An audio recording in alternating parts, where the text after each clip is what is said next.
bersamamu. Inilah Yesus suci menurut Lukas. Pada suatu ketika orang berduyun-duyun mengikuti Yesus dalam perjalanannya. Sambil berpaling, Yesus berkata kepada mereka, "Jika seorang datang kepadaku dan ia tidak membenci bapaknya, ibunya, istrinya, anak-anaknya, saudara-saudaranya laki-laki atau perempuan, bahkan nyawanya sendiri, ia tidak dapat menjadi muridku. Siapa saja yang tidak memanggul salibnya dan mengikuti aku, ia tidak dapat menjadi muridku. Sebab siapakah di antara kamu yang kalau mau membangun sebuah menara, tidak duduk dahulu membuat anggaran biayanya? Apakah uangnya cukup untuk menyelesaikan pekerjaan itu? Supaya jika ia sudah meletakkan dasarnya dan tidak dapat menyelesaikannya, jangan-jangan semua orang yang melihatnya akan mengejek dia dan berkata, orang itu mulai membangun tetapi tidak sanggup menyelesaikan. Atau raja manakah yang hendak berperang melawan raja lain, tidak duduk mempertimbangkan dahulu apakah dengan 10.000 orang ia sanggup menghadapi musuh yang datang menyerang dengan 20.000 orang.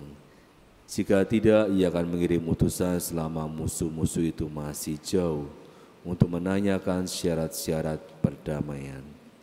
Demikian pula setiap orang di antara kamu yang tidak melepaskan diri dari segala miliknya tidak dapat menjadi muridku." Saudari-saudara, demikianlah sabda Tuhan. Terpujilah Kristus.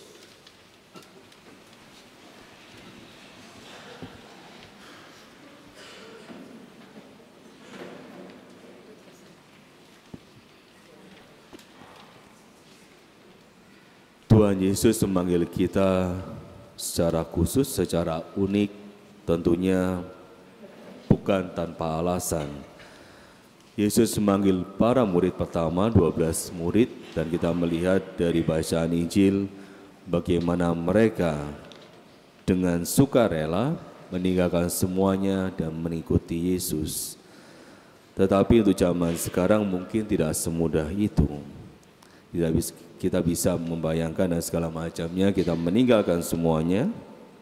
Dalam hal ini kalau kita melihat dalam bacaan Injil, untuk membenci orang tua, anak-anak, saudara, bahkan nyawa kita, maka mungkin kita tidak bisa jadi kita tidak akan pernah menjadi pengikut Kristus. Tentunya komitmen menjadi penting dalam usaha kita untuk menjadi pengikut Tuhan. Dalam pengalaman kita, untuk mengasihi membutuhkan perjuangan. Untuk membenci bisa terjadi dengan semudah itu. Mungkin kalau Yesus pun tidak perlu mengatakan bahwa untuk membenci orang tua, saudara, anak, segala macamnya, bisa jadi tanpa disuruh pun kita bisa membenci keluarga kita. Anak-anak misalkan anak-anak dan segala anak-anak dilarang sedikit, dimarahi sedikit, pasti ya mungkin marah. Apakah benci? Ya bisa jadi dengan larangan dan segala macamnya. Orang tua juga seperti itu. Orang tua meminta bantuan anak-anak dan segala macamnya. Bisa jadi saat anak-anak mengatakan tidak atau tidak mau, langsung muntah, marah dan segala macamnya. Apakah sampai benci? Bisa jadi. Tetapi begitu mudah kita membenci ataupun marah dengan orang-orang yang dekat dengan kita, dengan keluarga kita. Untuk mengasihi tentunya menjadi lebih sulit saat terjadi kesalahpahaman, saat terjadi perselisihan dalam keluarga. Itu hanya soal mungkin relasi kemudian meminta tolong. Dan tentunya dalam pengalaman kita lebih banyak hal, misalkan kalau kita mau bilang adalah soal duniawi. Begitu banyak orang kalau kita melihat dalam pengalaman kita, keluarga terpecah-pecah, keluarga saling membenci hanya karena soal duniawi. Itu juga menjadi pengalaman kita. Jadi saya rasa kalau kita Yesus harus membenci orang tua dan segala macamnya, sudah terjadi. Yaitu tinggal apakah harus ditekankan dan segala macamnya. Kalau kita mau merenungkan dan segala macamnya, untuk menjadi pengikut Tuhan, dua hal yang perlu kita renungkan. Yang pertama tentunya adalah memang Tuhan mengatakan untuk membenci. Tetapi kita bisa melihat bagaimana kita pertama-tama harus mensyukuri rahmat Tuhan. Rahmat yang kita syukuri adalah tentunya pertama adalah rahmat hubungan relasi keluarga. Kita tidak bisa mengatakan ya dalam tanda kutip untuk membenci atau menjauhi keluarga dan segala macamnya sebelum kita benar-benar bisa bersyukur atas pemberian Tuhan, atas rahmat Tuhan, yaitu kasih sayang keluarga. Saat kita benar-benar merasakan kehadiran keluarga, kita benar-benar merasakan dukungan keluarga, bila kita benar-benar bisa merasakan kasih sayang keluarga, di sanalah kita bisa merasakan saat kita pada saat titik tentu harus pergi, harus jauh dan segala macamnya, keluarga kita pasti ada untuk kita. Nah, itu juga membutuhkan proses tidak semudah yang kita bayangkan. Bahwa proses kita merasakan dukungan, kasih sayang dengan keluarga, itu pun juga bisa jadi bentuknya berbeda-beda. Teguran, amarah orang tua dan segala macamnya, kalau orang tua katanya itu adalah bentuk kasih sayang, itu kata orang tua. Tetapi untuk anak-anak itu menjadi sebuah larangan, itu menjadi sebuah emosi yang bisa jadi membekas di hati anak-anak, karena mungkin bisa jadi orang tua tidak sayang dengan anak-anak lagi. Semua proses tentunya perlu komunikasi, perlu pemahaman sehingga keluarga menjadi hal yang bisa kita syukuri dari Tuhan yang Maha Baik. Selain itu, selain kita mensyukuri rahmat Tuhan, tentunya yang kedua seperti yang disampaikan oleh Tuhan adalah untuk memanggul salib kita. Siapa saja yang tidak memanggul salibnya, dalam hal ini adalah salib kita masing-masing, dan mengikuti aku tidak dapat menjadi muridku. Dalam pengalaman kita, kalau kita mau bicara soal rahmat keluarga, kemudian rezeki dan segala macamnya, kita bisa jadi dalam kehidupan kita merasa Tuhan tidak memberikan rahmat kita yang sama dengan orang lain. Kita mungkin merasa iri hati dengan rahmat orang. Kita merasa dengan iri hati dengan kelebihan orang lain.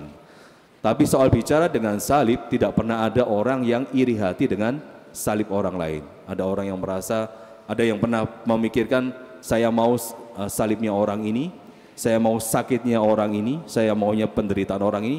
Ada yang pernah mau? Kalau saya tidak mau, bukan, saya bercanda. Yesus sendiri yang kalau kita melihat adalah untuk menyelamatkan kita dengan menerima dan juga melebur salib dosa-dosa kita. Itu Yesus dalam hal ini. Nah, kalau kita mau dipanggil untuk menjadi pengikut Kristus yang sejati, 12 murid sudah melalui semuanya ini, kita diajak untuk memanggul salib kita. Salib kita sudah cukup berat, secara pribadi salib kita masing-masing sudah cukup membuat kita untuk memohon rahmat Tuhan, setia dalam salib ini, dan kemudian menjalani salib ini dengan bantuan Tuhan.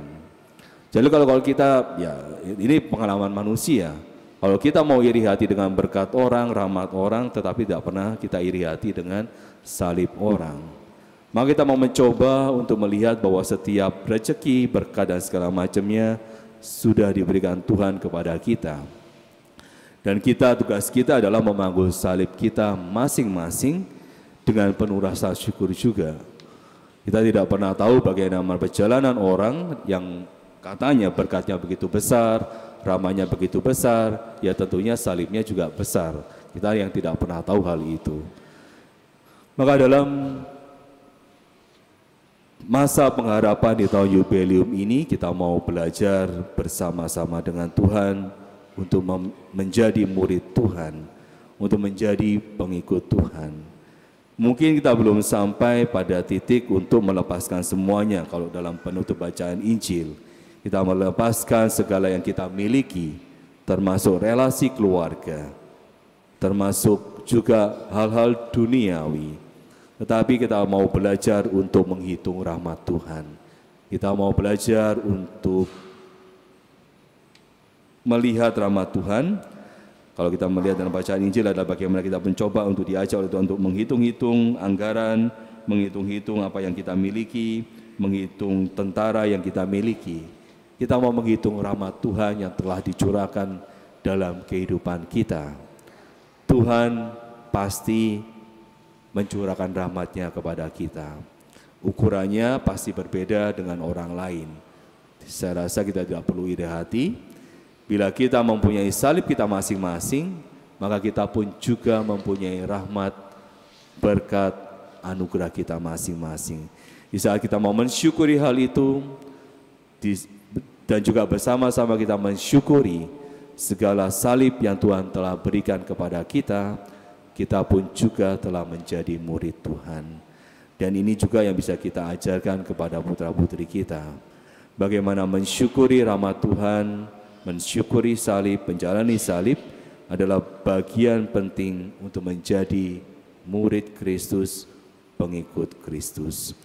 Dan semoga di tahun pengharapan kita senantiasa diberikan pengharapan akan kebaikan, kemurahan Tuhan yang selalu tercurah dalam kehidupan kita. Kita mau belajar hari demi hari bersama-sama dengan Tuhan untuk berjalan dalam rahmat Tuhan, pengampunan Tuhan, anugerah Tuhan, dan di samping itu juga kita mau dengan setia menjalani salib yang telah Tuhan berikan kepada kita secara masing-masing dengan penuh syukur dan kesetiaan.